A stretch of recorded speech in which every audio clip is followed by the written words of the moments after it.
And we're back. You know, scams happen to all walks of life and all year round. Yeah, but during tax season, there are some people that are more vulnerable to these scammers. This morning, we're here with Special Agent in Charge Ramsey Covington and Assistant Special Agent in Charge Lucy Tan, both with the IRS Criminal Investigative Division, to help us figure out these scams and to warn our loved ones. Thank you so much both for being here. Thanks for having us again. Okay, so Lucy, let's start right off the top. You know, what makes our elderly loved ones just an easier target, would you say? Sure. I've noticed, you know, especially with my mom, she's very trusting, right?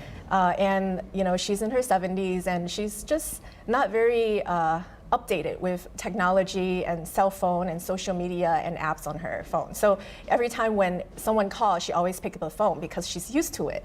And I think, you know, the fraudsters see that vulnerability in our elderly population, that they're very trusting, and they're not very technologically, you know, savvy with computers and their iPhones, and they use that to you know, to target. Yeah, there's like two parts there. There's like this immense learning curve that an older person has to go through to really understand technology, and on top of it, it's just kind of the old school values and, you know, just trusting whoever comes. Well, certainly they must be honest because they're calling me, and we know that this is not true. No. And specifically, there's an elder scam kind of going on right now. And tell us a little more about that.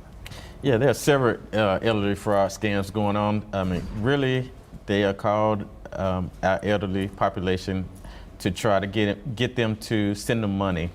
Say, hey, I'm in need, and this is what I need. I need a couple of dollars to help me make it through tomorrow. And they might even say, okay, I'll give it back to you next week.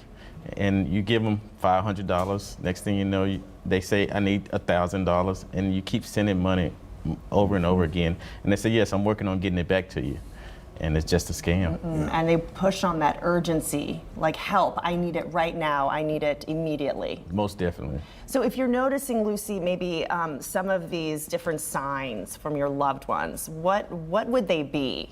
Maybe that they're on their phone a lot, or what are some signs that we think our loved ones are being scammed? A lot of times, you know, they answer the phone a lot, and we just have to remind our elderly family members, if you don't recognize these phone numbers, don't answer.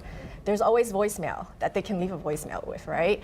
And a lot of times, I also warn my family that if there are any phone numbers, anyone talking to you, never provide your personal information, especially your social security number, to a stranger over the phone or on text messages. And, you know, every day, like, I'm sure all of us receive scam messages on our phones. Calls from numbers phone we don't calls. know. So block them.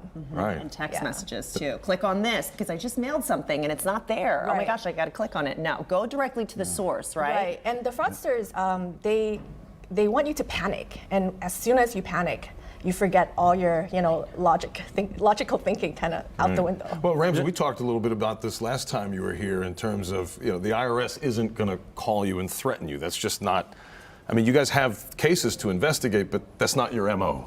No, that's not our mode of operation. And generally, we're going to set up an appointment, let you know, hey, we want you to meet you in our office, or we can meet you somewhere else. And it's going to be low pressure, that we just need to talk to you to try to determine what's going on with your tax situation. Right. All right, Ramsey, what about the identity theft scam? That's something that's going around too. What are scammers doing with that?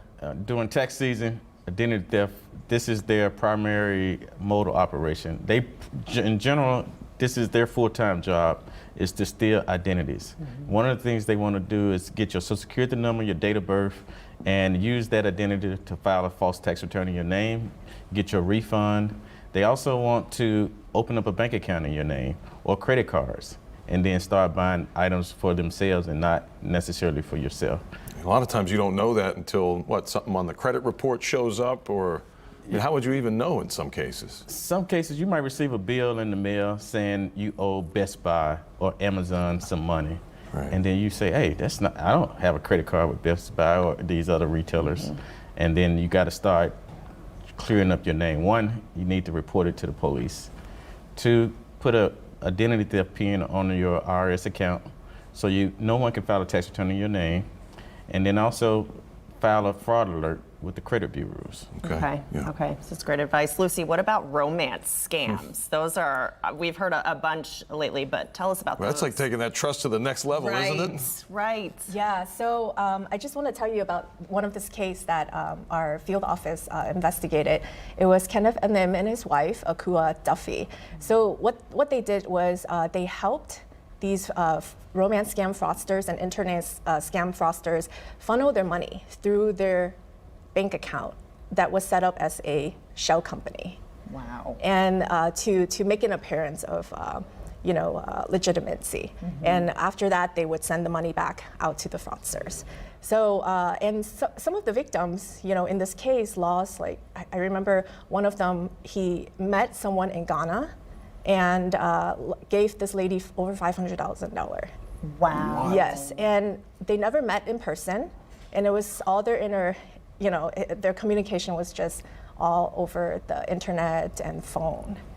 This is Goodness. really happening. Yeah, Yes. and it sounds like in a really big way. I mean, people are losing their entire life savings in some cases.